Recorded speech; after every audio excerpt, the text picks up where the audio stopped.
Wuthering Heights, Emily Bronte के novel का 11वां हिस्सा।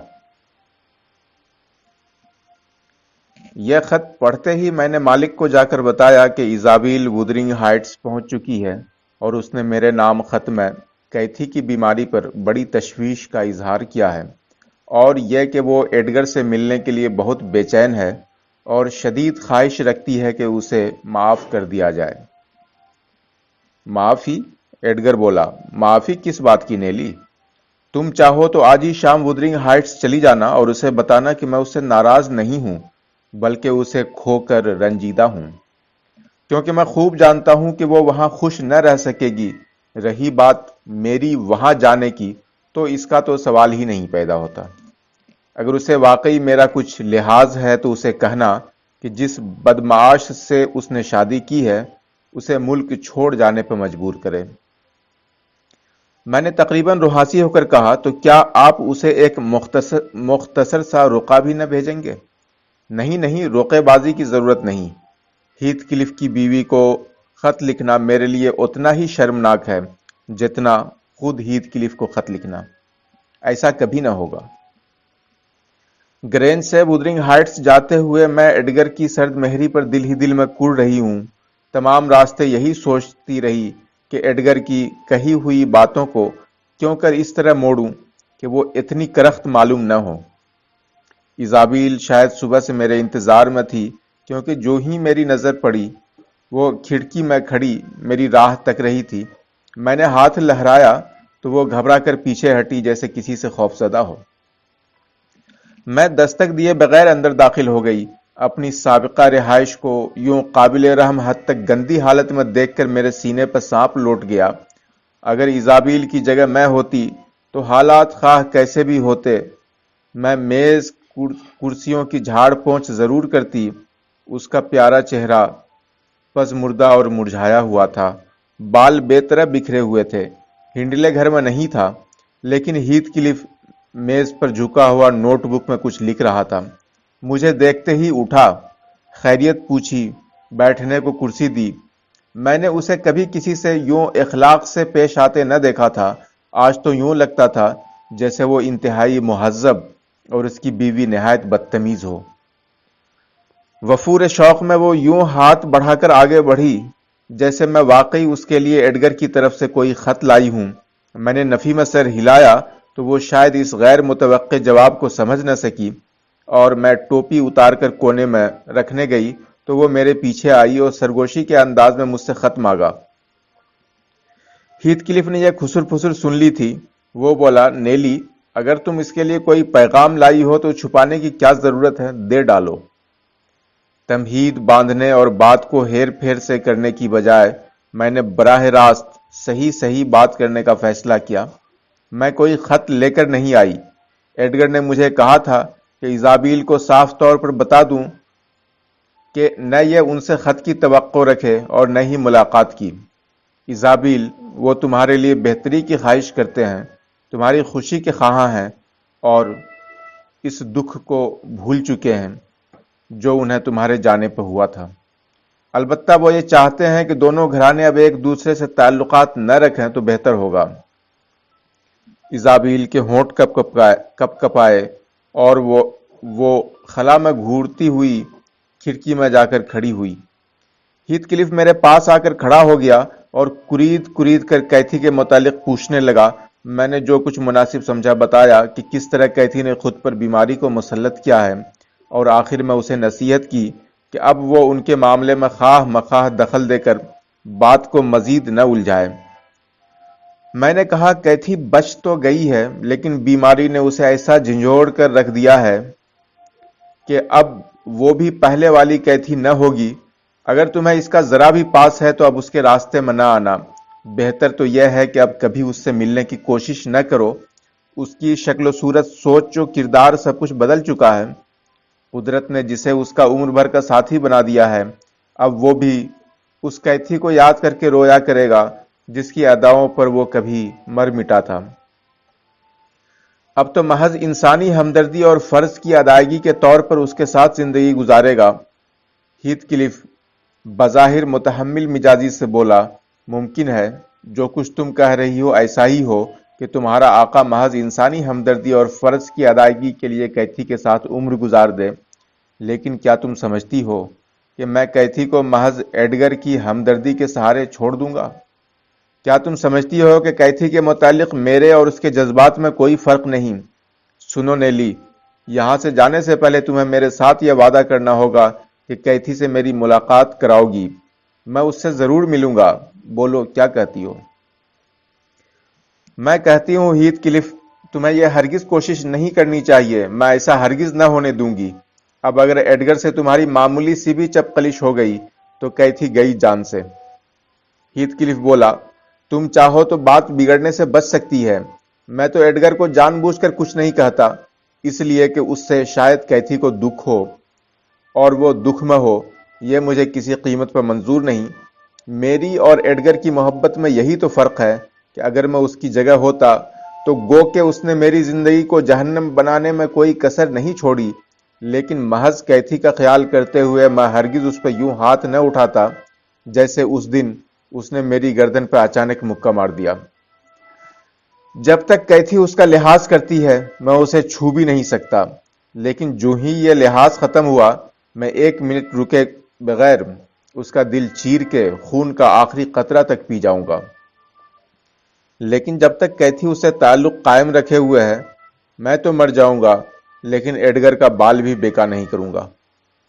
और अगर तुम्हें मेरी इस बात का यकीन नहीं आता तो फिर मुझे तुम समझी ही नहीं। मैंने उसे टोकते हुए कहा, फिर भी तुम्हें शर्म नहीं आती कि अब जबकि वो बीमारी के हमले से बचकर निकली है और तुम्हारी याद दिल से निकाल चुकी है, तुम फिर अपने आप को उसके जहन पर सवार करके उसके लिए मुसीबतों का नया पहाड़ खड़ा करना चाहते हो? खूब चाहत है तुम्हारी। हीथक्लिफ बोला, तुम समझती हो कि उसने मुझे दिल से निकाल दिया है। क्यों झूठ बोलती हो नेली? तुम जानती हो कि ऐसा नहीं है। अगर वो एडगर को एक बार चाहती है तो मुझे 1000 बार। वैसे मेरी जिंदगी में एक ऐसा तारीक दौर भी आया था जब मुझे भी यही वहम हो गया था। पिछली गर्मियों में जब मैं उधर से गुजरा तो मेरे दिलो दिमाग में यही वहम घर किए रहा था, लेकिन अब जब तक मैं खुद कैथी के मुंह से यह न सुन लूं कि वो मुझे भूल गई है, मैं इस गुमराह कुन बात को नहीं मान सकता। अगर वो एक बार यह बात कह दे तो एक एडगर या हिंडले पर ही क्या मौकूफ है, मैं दुनिया की हर चीज से मुंह मोड़ लूंगा। उसके बगैर जिंदा रहना गोया जहन्नम की आग में जल भून कर कबाब हो जाने के बराबर है। फिर मुझे जिंदा नहीं रहना, न किसी से कोई शिकायत करना है। लेकिन यह तो मुझे उससे मुलाकात के बाद पता चला कि जो लगावट उसको मुझसे है, एडगर को उससे दूर का भी वास्ता नहीं। वो सूखा सड़ा कमजोर सा आदमी 80 वर्षों में भी कैथी को मोहब्बत नहीं दे सकता जो मैं उसे एक दिन में दे डालूं।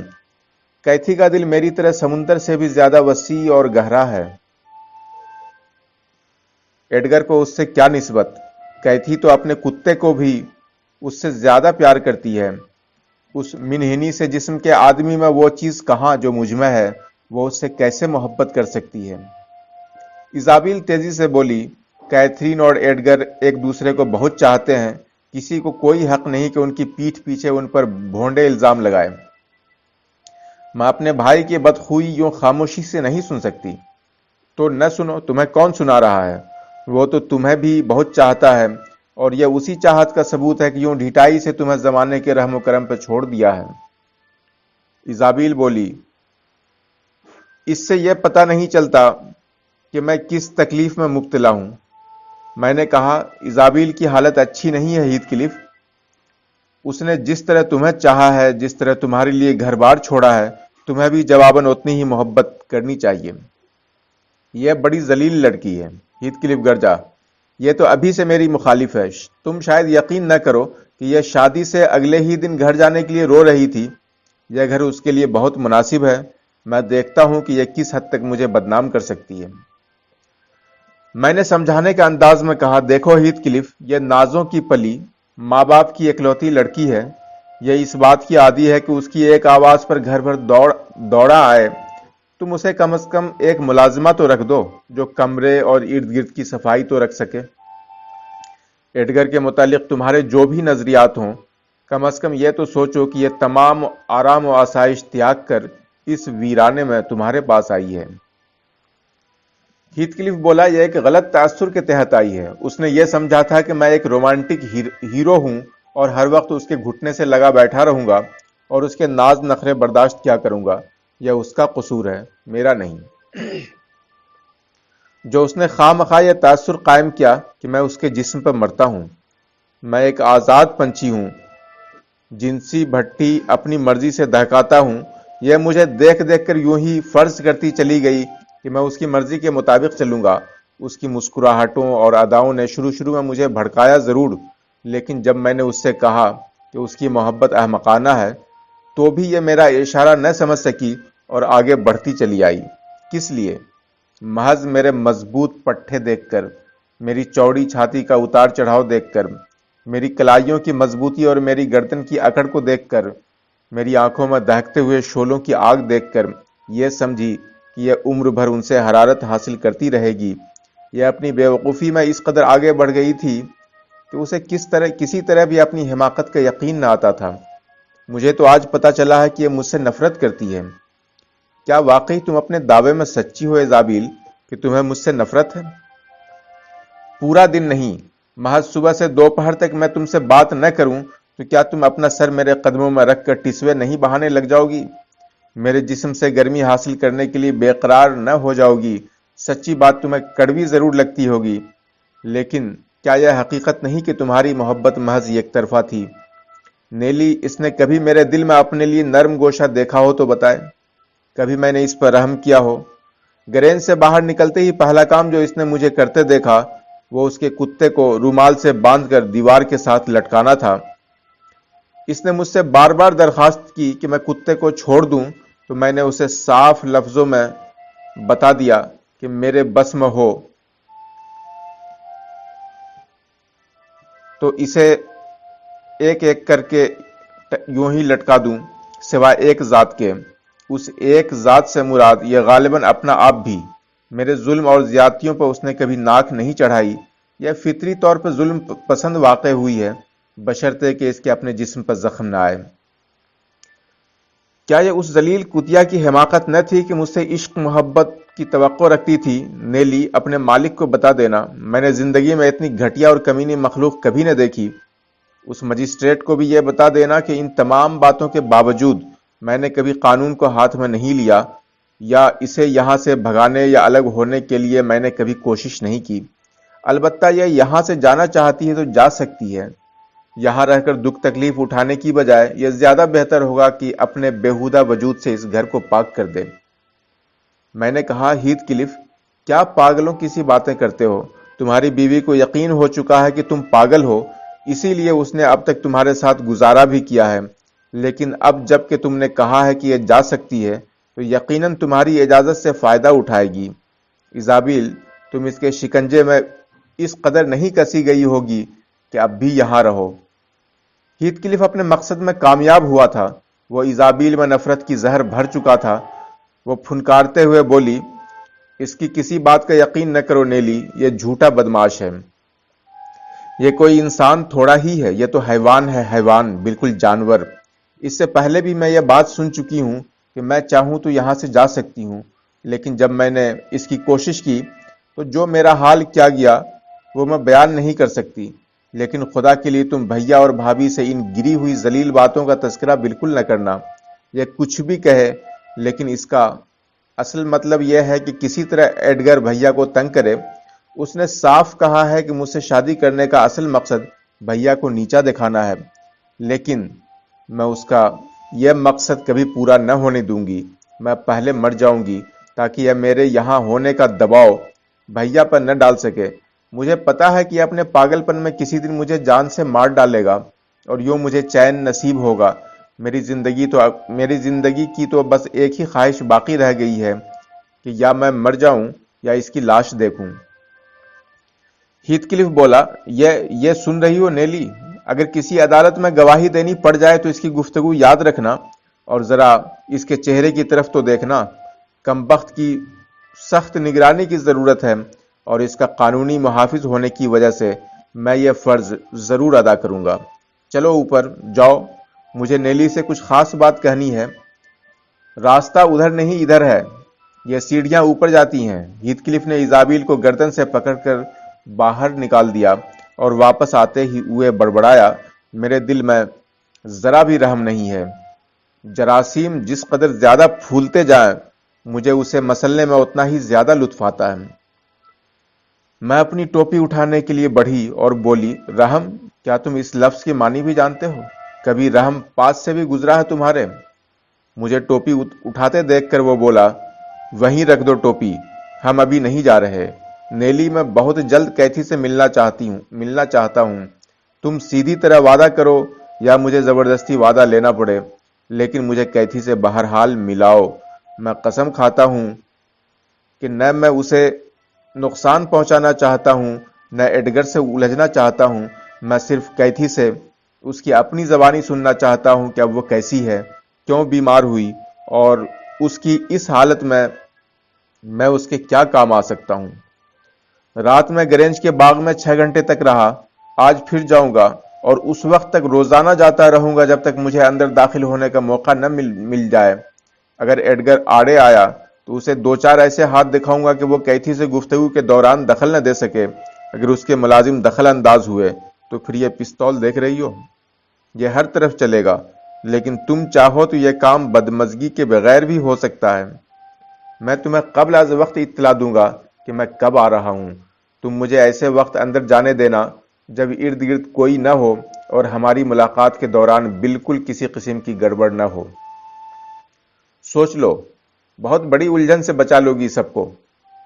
میں اپنے مالک کے گھر میں یہ غدارانہ کردار ادا کرنے کو بالکل تیار نہ تھی، نہ ہی میں کیتھی کا سکون غارت کرنا چاہتی تھی۔ میں نے کہا، اسے تو روز مرہ کی معمولی باتیں ہی ہلا کر رکھ دیتی ہیں، وہ اس اچانک حیران کن دھماکے سے کیوں کر جانبر ہو سکے گی؟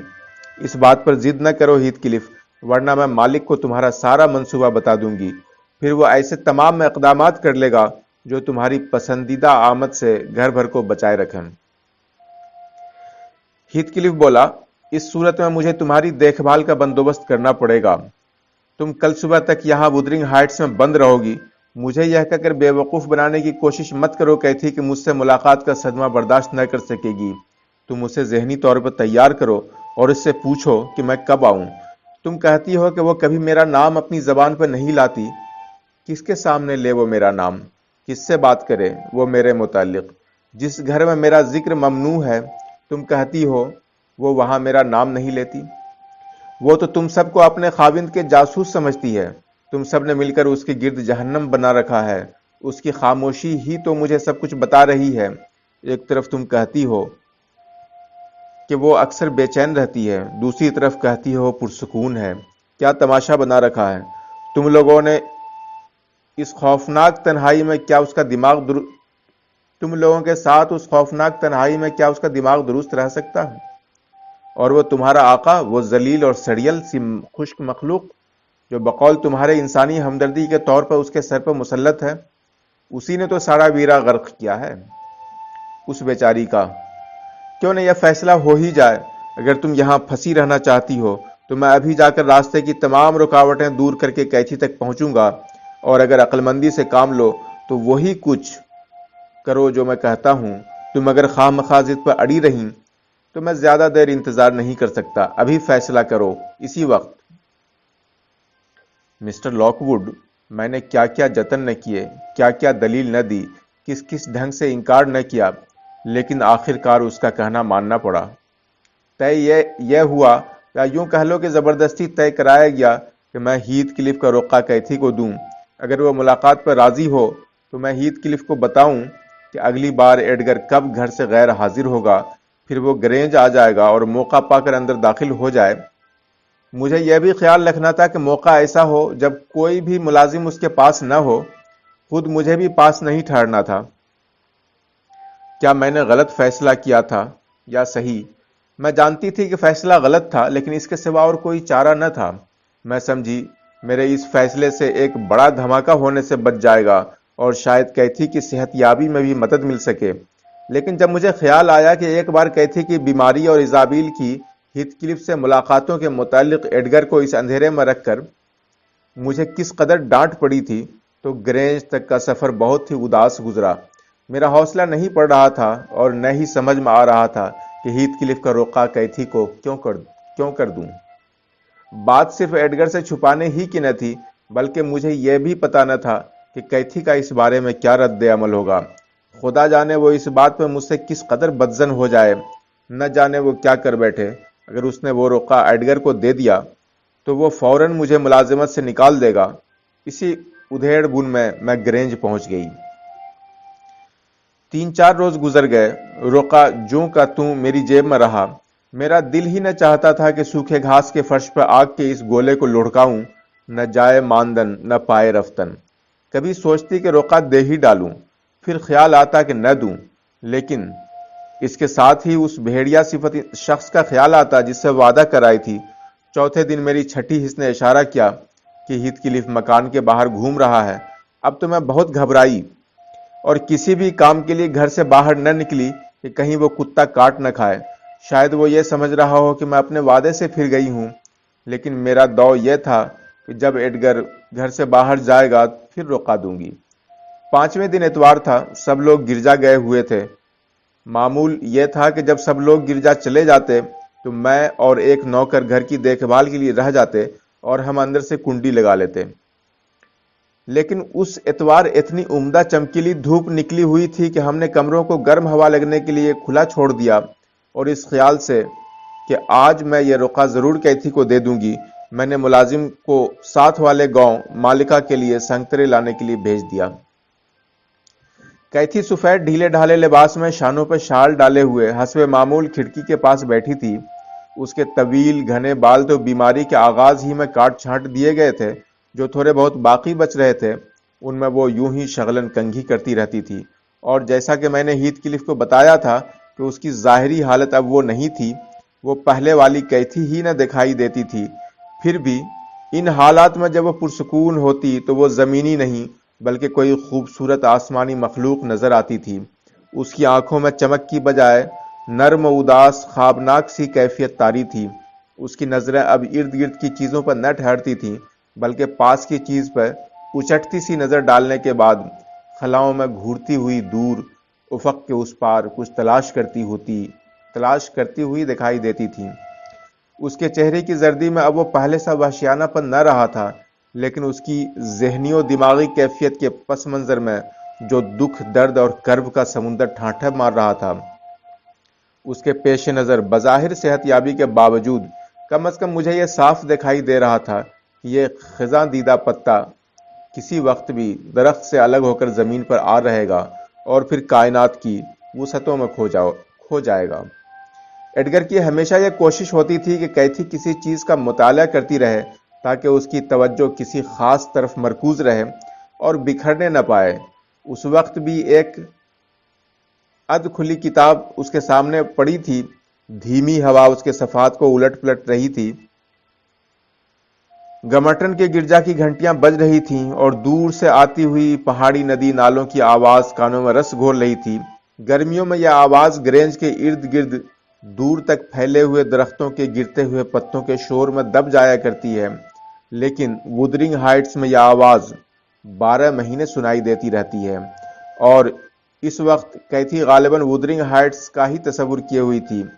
ایسے میں نے ہیتھ کلف کا رقعہ آہستہ سے اس کے دائیں ہاتھ میں دے دیا جو اس کے گھٹنے پر رکھا تھا، اور کہا، کیتھی، یہ رقعہ ہے، تمہارے لیے بہت ضروری ہے، اس کا جواب اسی وقت دینا ہے، کھولوں؟ وہ اسی طرح دور خلاؤں میں گھورتی ہوئی بولی، میں نے خط کھولا جو بہت مختصر تھا۔ اب میں نے اسے پڑھنے کے لیے کہا۔ اس نے ہاتھ پیچھے کھینچا، رقعہ زمین پہ گر گیا۔ میں نے اٹھا کر پھر اس کے گھٹنے پر رکھ دیا اور انتظار کرنے لگی کہ وہ کیا جواب دیتی ہے، لیکن وہ ٹس سے مس نہ ہوئی۔ اسے دنیا کی کسی چیز میں دلچسپی ہی نہ رہی تھی۔ جب اس نے یہ بھی نہ پوچھا کہ یہ خط ہے کس کی طرف سے، تو میں نے کہا، کیا میں پڑھ کے سناؤں؟ خط ہیتھ کلف کا ہے۔ ہیتھ کلف کا نام سنتے ہی جیسے اس کے ذہن کا سارا کرب نچڑ کر اس کے چہرے پر آ گیا۔ دور افق کی سماوی چیزوں سے نظریں ہٹا کر اس نے جیسے اپنے خیالات کو ترتیب دینے کی کوشش کی۔ خط اٹھایا اور پڑھنے لگی۔ خط پڑھ کر اس کی نظریں ہیتھ کلف کے دستخط پر رک گئیں۔ اس کے ہونٹوں سے ایک تھکی ہوئی آہ نکلی۔ اس کے باوجود میں نے محسوس کیا کہ خط کے مندرجات اس کے ذہن میں گئے ہی نہیں، کیونکہ جب میں نے اس سے پوچھا کہ ہیتھ کلف کو کیا جواب دوں تو اس نے ہیتھ کلف کے دستخط کی طرف اشارہ کیا اور میری طرف نہایت ہی مغموم و اداس نظروں سے دیکھنے لگی۔ میں نے اس کے دماغی توازن کو ٹھیک رکھنے کے لیے کہا، وہ تم سے ملنا چاہتا ہے کیتھی، اس وقت باہر باغ میں ہے اور تمہارا جواب سننے کے لیے بے قرار۔ یہ بات کہتے ہوئے میری نظریں کھڑکی سے باہر گھاس پر لیٹے ہوئے کتے پر ٹکی ہوئی تھی جو دھوپ سینک رہا تھا۔ کیا دیکھتی ہوں کہ اس کے کان کھڑے ہو گئے تھے جیسے اب وہ کسی پر بھونکنے والا ہو، پھر ایک دم کان نیچے ڈال کر دم ہلانے لگا گویا کوئی ایسا آدمی آیا ہو جو اجنبی نہ ہو۔ کیتھی بھی باہر جھک کر دیکھنے لگی اور اگلے ہی لمحے نیچے بال کمرے میں قدموں کی آہٹ سنائی دی۔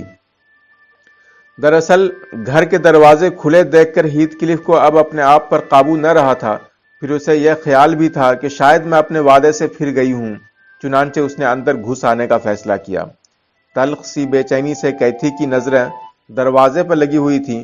ہیتھ کلف پہلے کسی اور کمرے کی طرف گیا تو کیتھی نے مجھے اشارہ کیا کہ اسے راستہ بتاؤں، لیکن میں ابھی کمرے سے باہر بھی نہ نکلی تھی کہ وہ ایک ہی جست میں کمرے کے اندر تھا اور اگلے ہی لمحے کیتھی اس کی باہوں میں تھی۔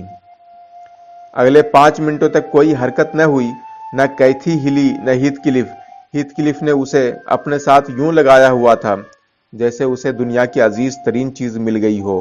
اس نے کیتھی پر بوسوں کی بوچھاڑ کر دی، وہ اسے چومے جا رہا تھا پاگلوں کی طرح مسلسل، لیکن پہل کیتھی نے کی تھی۔ وہ دونوں ایک دوسرے کی آنکھوں میں آنکھیں نہ ڈال رہے تھے۔ کیتھی کی آنکھیں تو ہیتھ کلف کے بوسوں کی زد میں تھیں، لیکن ہیتھ کلف اس لیے آنکھیں نہ کھولتا تھا کہ وہ کیتھی کے چہرے اور جسم کی وہ حالت برداشت نہ کر سکتا تھا جو میں نے اس سے بیان کی تھی اور جسے اس نے حرف بحرف درست پایا تھا۔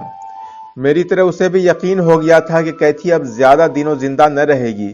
آخر کار اس کے منہ سے لڑکھڑاتے ہوئے الفاظ نکلے، جانے من کیتھی، تمہاری کیا حالت ہو گئی ہے، میں یہ کیسے برداشت کروں؟ یہ کہہ کر اس نے نہایت غور سے کیتھی کی طرف دیکھا۔ اس کے دیکھنے کا انداز بتا رہا تھا کہ اب اس کے آنسو نکل آئیں گے، لیکن جن آنکھوں میں آنسو بھاپ بن جانے کے عادی ہوں وہاں سے قطرے بن کر کیسے گرتے؟